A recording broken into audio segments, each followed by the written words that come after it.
well-known Indian journalist, writer, and television presenter Rajdeep Sardesai's latest and third in a trilogy of books about India's three general elections since 2014, offers a detail-rich look inside the third parliamentary election earlier this year. Titled 2024, The Election That Surprised India, examines the country's fractious political landscape from many vantage points where Rajdeep brings to bear his years of expertise having extensively reported the last 10 elections. Rajdeep spoke to Mayank Chhaya reports about his book and beyond. Welcome to MCR, Rajdeep. It's a great pleasure to have you. Thank you very much, Mayank. Good to see you after a while and always a pleasure talking to you. And many congratulations on your latest book, 2024, The Election That Surprised India. Thank you, Mayank. It's doing rather well, and all I can say is I hope more and more people read it and give me feedback, critical or otherwise. That's fine. I want to begin with two specific details in your book before I broaden the questions a bit. In a sense, they are related. You write about a meeting in June 2019 between Prime Minister Modi, Home Minister Amit Shah, and NSA Ajit Doval, the so-called P3 as you describe them. And the meeting was about the revocation of Articles 370 and 35A. Tell me a bit more about it because the next question has sort of an interconnectivity to that. Look, the fact is that this is a very centralized government. Decisions are taken by a very small group in this government.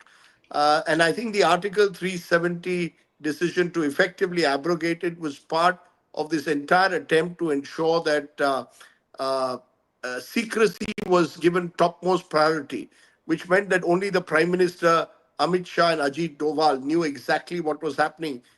Everyone else, including senior secretaries to the government, were only being spoken to on a need-to-know basis. The government's claim is that when you're taking a major decision like this, which can have huge repercussions, you cannot give it to a wider group. A similar policy was followed in 2016 when currency was demonetized. And the same principle was adopted for 370. Even the governor of Jammu and Kashmir was only informed the day before the decision for revocation was taken. And he wasn't even informed till the very end about the decision to effectively downsize Jammu and Kashmir into a union territory. So I think it reflects the manner in which the Modi-Shah system of governance operates, very tightly controlled, deeply centralized. But that's extraordinary? I mean, a country of 1.4 billion presided over by three men taking a decision of this magnitude. I was amazed when I read that. It's almost like a throwaway reference early on in your book. Absolutely, it is. I mean, I think if you see, even when it comes to the COVID lockdown, again, another major decision which was taken really again with even the health ministry not fully, or certainly the state health ministers, or indeed the chief ministers are not being taken into confidence. It was again taken at the center by a very small group, a decision again which had huge repercussions. It's the way the Modi model operates. You can, you can suggest that it's perhaps a strange way of governing a country of 1.4 billion people. They will believe that since they've been in power for 10 years, it's worked for them because it ensures that they virtually control this otherwise chaotic political system.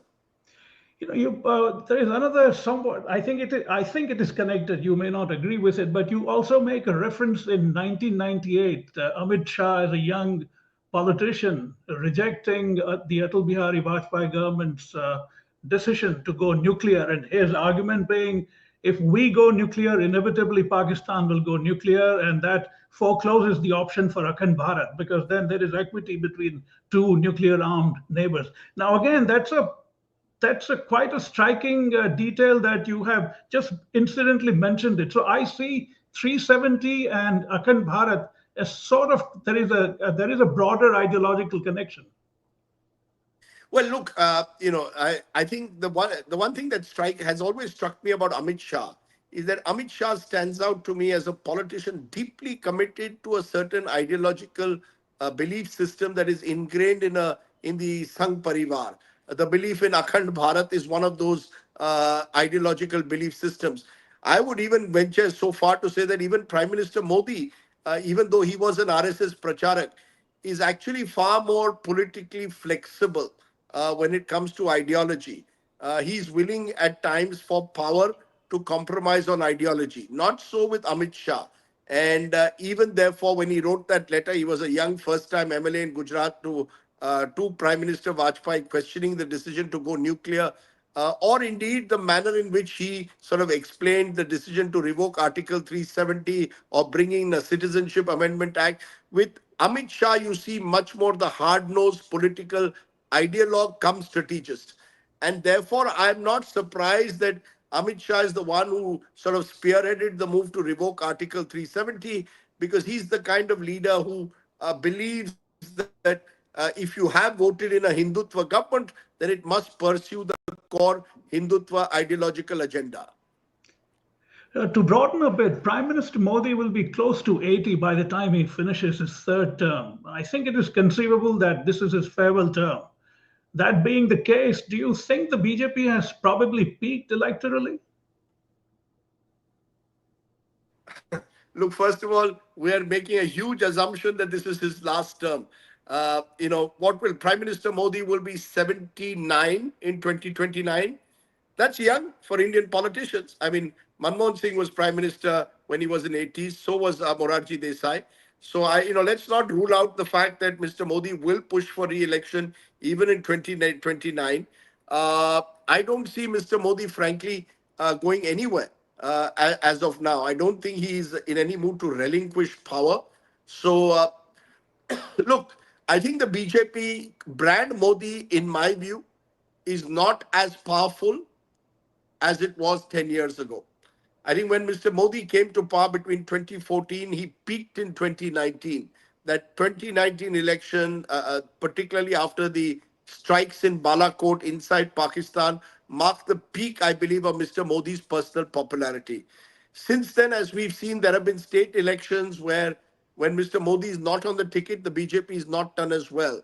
However, even though Mr. Modi's brand may have lost some of its luster, he remains Neta number one. And more crucially, the BJP is undoubtedly the dominant party of our times. And the machine of the BJP, the election machine, is still more or less intact. The ability to have this large cadre, the RSS, the resources to build this sort of remorseless, relentless machine, that hasn't that may have frayed at times along the edges, but the core is still intact. And that's why I believe even in the next decade, the BJP will remain the principal pole of Indian national politics. Of the 900 million odd eligible voters this time, some 65.79% voted. That's about 590 odd million people who voted, of which 36.5%, which is 216 million, voted for the BJP. In a country of 1.4 billion and 900 million voters, 260 million people, 16 million people voting is not a resounding mandate. And yet, here we are. Look, it's the way the system is. The Right. system is effectively first past the post. It's, barring the odd election, the Congress, even in its pomp, never crossed 50% of the popular vote. By and large, the Congress also was a party which would win with what, 40% plus vote in many a general election. I, I think that the BJP, while you could argue, has still not become a pan India party in the truest sense of the word, to the extent that there are states in the south where the BJP still hasn't made a major breakthrough, although they won their first ever seat this time in Kerala. Uh, I would still say there is little doubt in my mind that the BJP uh, is the principal pole of Indian politics. And the opposition's big challenge over the next 10 years will remain: how do you define a cohesive narrative, build a strong organization and a strong leadership that can challenge the BJP on all three levels: organizational, ideological, and leadership. Uh, it is despite the fact that they won what, 37% of the vote over the three elections. They have won, even in this election, more than the Congress has won in the last three elections. 240 seats is what the BJP won this time. The Congress won 99 in this election, 50 odd in 2019, and 40 odd in 2014. Add the three numbers, they don't even make up 240. So the BJP, frankly, even in this election where they didn't get 272, still won more seats than the Congress has won in the last three elections. So there is a huge gap between the two principal parties even now. It's like when Don Bradman got out at 99, it was considered failure, right? Well, yes, but the interesting aspect is for the Congress party, Mayank, in this election, 99 was seen as a success. It's almost Yes. as if, you see, the Congress survived in that 2024. They didn't revive. I think that distinction is important to make. This was an election where people were writing off the Congress and suggesting it would do even worse than last time. So for the Congress to do as well as they did, I think gave them a sense of a bit of a breather, but it's still way beyond, way back from where they need to be. I mean, Right. I think, and therefore, for the Congress to see 2024 as a success would be a misconception, a misinterpretation. And I think that's why they paid a price in state elections in the second half of the year. They got carried away by what they saw in 2024, when the fact is they are still very much party number two to the BJP. Early on in your book, you issue not just mea culpa, but mea maxima culpa, as it were. You said you were swayed by the Modi ki guarantee drumbeat. Having followed his career so extensively and being familiar with his characteristic bombast, why did you fall for it? The image that he had created was so powerful and overwhelming in the last 10 years. It's dwarfed all other potential challengers. Uh, this is a machine, as I said, which is so resourceful. Everywhere you went, any corner of India in the build up to this election, uh, it was Modi ki guarantee. It was also a build up, remember, in the backdrop of the Ram Temple Pran Pratishtha, where Modi was the sort of primary yajman. All of that gave the impression that there is Modi only. He was able to almost for a while invisibilize the opposition. And when that happens, you tend to get carried away. I mean, you tend to believe that this man is Superman and he can do No, but anything. I was I'm looking saying and I've quoted. someone like you is clearly astute and someone who understands the Gujarati mindset perhaps better than most journalists, except me, since I come from Ahmedabad. I would make that boast. But I'm saying I was a bit taken aback when I read that. And the second one, and I applaud you for your candor, where you mentioned that maybe we should have listened more intently to the counter narratives. It's interesting that You know, twice you say that. Mayank, it's very interesting also. On the 12th of May, 2024, I did a video blog where I mentioned that the BJP was not in the kind of comfortable position they thought they were in. This is a fortnight before the final phase of elections. I had traveled a fair bit, and if you see the blog, most of what I've said in that blog actually transpired. In fact, it was titled, Can the BJP Touch 272? That the real challenge for the BJP now is even to reach halfway mark. Very few others were saying that at that moment. However, in the last week, once I saw what the exit pollsters were suggesting to me, I realized that maybe I hadn't traveled enough. Maybe there were wings I hadn't seen. But honestly, after Uttar Pradesh, traveling through Uttar Pradesh, I could see that there was a challenge mounting to this Modi dominance. But even so, I was unwilling to accept that the BJP would falter because the BJP's machine has developed this sense of invincibility about it over the last decade. And the Congress has seemingly been so weak in direct fights that you seem to believe the worst about the Congress and the best about the BJP. Now, you could argue that the Gujarati in me should have played safe. I'm born in Ahmedabad, although I'm a Maharashtrian, but the Gujarati in me seem to be caught up in a bit of a bull run rather than being a bit of a bear and being a bit more cautious before sort of upping the Modi stock in that build up to the final phase. Right. Interestingly, I was in Ahmedabad for about 2.5 months in the run up to the elections. I didn't stay on for the elections. And Rajdeep, I was astonished at the kind of conversations that I had with all kinds of people, and all of them almost uniformly, and they were all strong Modi supporters. All of them still said that he's not going to make it this time on his own. And they said, for us, it's him, but we know that he's in trouble. It was quite remarkable. Again, Ahmedabadi mindset kicked in at that point. Look, then I would say that the Gujarati mindset perhaps knew a bit more than I did. That they saw something that many of us didn't. Uh, look, how many people would have thought that Narendra Modi in Varanasi would find his margin cut to 150,000 votes? Right. Uh, Show me one person. It's very easy now in hindsight, of course, to say, look, so and so said that, this is not a sort of Modi canter.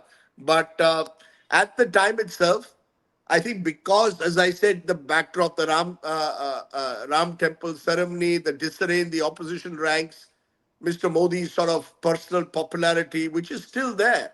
Make no mistake, Mr. Modi is still a very popular leader. Given all that, it was difficult to believe that someone like that could actually suffer the kind of reversal of fortunes to an extent that he did eventually. I know he's still prime minister. It's a remarkable hat trick in many ways. But there were very few, barring one or two, who suggested that the BJP would go as low as 240. This is an interesting segue for me. You make a fairly strong reference to the Prime Minister's absurd claim that he's non biological and hence ordained by God to do what he does, was swallowed by so many people as axiomatic. I mean, how do you see it as a journalist? And it didn't seem to affect him in terms of eventually coming back for a third term. Look, I think the media has much to answer for. In fact, I look at that 20. I look at chapter 14 in my book at the way the media gets managed, and I think part of the management of the media is to constantly play the drumbeat of how Mr. Modi is invincible. It almost becomes self-perpetuating when you constantly invisibilize the opposition, marginalize the opposition, question the opposition, and at the same time are cheerleading the government. Then you almost are part of this army of supporters that the prime minister has been able to rustle up. So I think a lot of hard questions need to be asked as a result of all we've seen in the last 12 months about the media itself, about our ability to predict electoral outcomes, about the nature of our profession in terms of not telling truth to power, but instead of that, questioning the opposition. All of these, I think, are relevant questions to ask. But who's going to really ask them now? Because the general, particularly after the BJP won Maharashtra and Haryana, it seems as if we are almost back to square one, where once again the media, seems to believe that Mr. Modi is here forever or the BJP is here forever. In the studio habitat that you dwell in your professional life, where 800-pound anchor gorillas thumb their ideological chests, how do you navigate? Because at your heart, I think you are still a very detailed oriented print journalist. Mayank, I'm glad you said that. Yes, I think print is my pehla pyar. I do look at, I do like to sort of analyze and step back and introspect and write a column every fortnight. But uh, I have seen in the last 10, 20 years in particular, the media becoming an extension of the state almost to a large extent. And the management of the media, particularly by this government, has been one of its big skills. Their ability to a mix of fear and carrot, or carrot and stick, whatever you want to call it, has been to ensure that large sections of the media fall in line. Some may do it out of conviction, many others do it out of convenience. Whether they do it out of conviction or out of convenience, I think it's deeply troubling if the media becomes this sort of uh, uh, uh, becomes an outrider for whoever is in power. In this case, of course, the BJP, because now that the BJP has learned the art of managing the media so astutely, any government in India, and we are seeing it even with some state governments, will do the same thing in browbeating, intimidating, and getting the media to fall in line. So you have fewer and fewer stories that actually question the media, that puncture holes in government narratives, whether at the state or the center, and thereby, I think, do disservice to democracy. That means there is no redemption now. You cannot reverse what has happened since 2014. That's one way of look. That's well, my first book in this trilogy was 2014, the election that changed India, and I think it has changed India. And one of the areas it's changed is the way the media approaches politics and covering politics and politicians. We were less awestruck or less willing to sort of genuflect in front of netas, I believe, in the manner that we've done in the last decade, where there's been a general sense that the media, at least the mainstream media, is expected to fall in line to ensure that an individual gets maximum coverage, to a disproportionate extent. Uh, that is one of the changes that I've seen, and it is troubling. But I remain, optimistic. In a country as diverse as India, and diversity is, I think, one of our great strengths. You will always see dissenting voices also rearing their head, man, every now and then. And those dissenting voices, I don't think can be silenced forever. Just last couple of things. I know you have to leave. We will perhaps someday do a bigger one. Oscar Wilde said, "Beauty needs no explanation." To some extent, it is true of celebrity as well. You, whether you like it or not, it is built around you. I mean, when you show up in public, there is instant visual recognition. And as a print journalist, lifelong print journalist, I'm a bit baffled. How do you handle that? The good news, of course, there is that because I've been I think I see myself as a lifelong journalist and who started off in print, and therefore I've seen the other side as well. The bias staff reporter bylines. I've gone through all that. I've gone through the grind. Celebrityhood, if you want to use that word, just seemed to happen. It's not something, therefore, as I that defines my identity of who I am. Uh, I saw celebrityhood when my father was a test cricketer, was celebrated after the 1971 tour. That Indeed, to yeah. my mind is that to my mind is genuine celebrityhood. Journalists, frankly, we sparkle in the shadows of those who are in power. Uh, the fact that I come on television, obviously, the rise of television in the last 20 years, 30 years has been one of the phenomenon of Indian media. The fact that we have these primetime anchors who sort of become larger than life, not just in India, but where you are in the United States. You've had over the years larger than life anchors, particularly because now shows are defined by the anchor's persona. I think that's the big change. Earlier, the show was supreme, not the anchor. Now, the anchor becomes larger than life and the show goes into the backdrop. These are things that have happened and I've seen them happen in front of me. I'm not complaining, but as I said, I know where I come from, I know who I am. The day I become, start believing in my own, look, I'm only as good as my platform. Tomorrow, if I don't have my platform of the 9 p.m. news, I move on, do other things in my life. I will accept that as well. I will accept the fact that you will then move from celebrityhood to relative, I guess, hopefully anonymity. But I'm happy that I can use my name to to put my book forward, my ideas forward. I believe the book is more important than the author. The show should be more important than the anchor. And to conclude, Rajdeep, it's slightly a broader philosophical observation.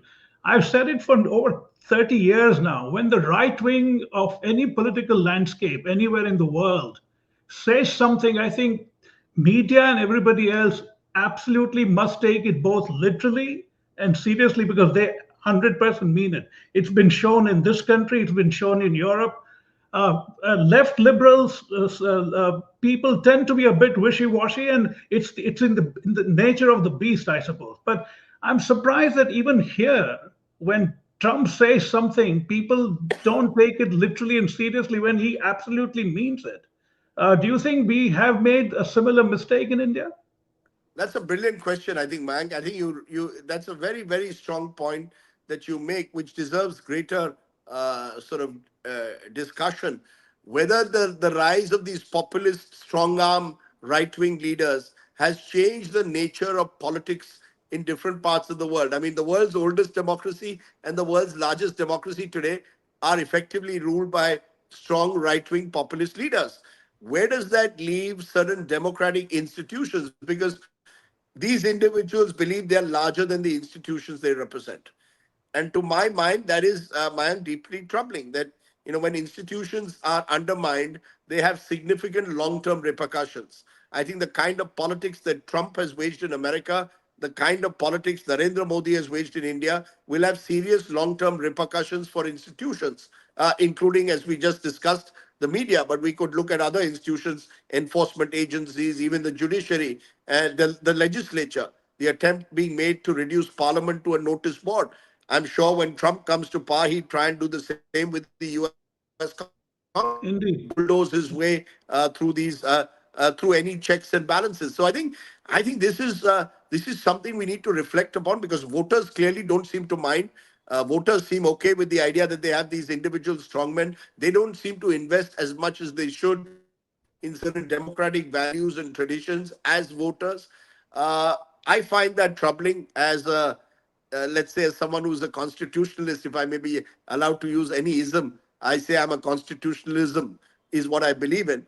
Uh, and I worry as we enter our 75th year of the Republic next month, we complete 75 years. I wonder whether the Constitution and its values matter as much to voters who become more and more transactional. I think both in the US and in India, voters are becoming more and more transactional. What is in it for me?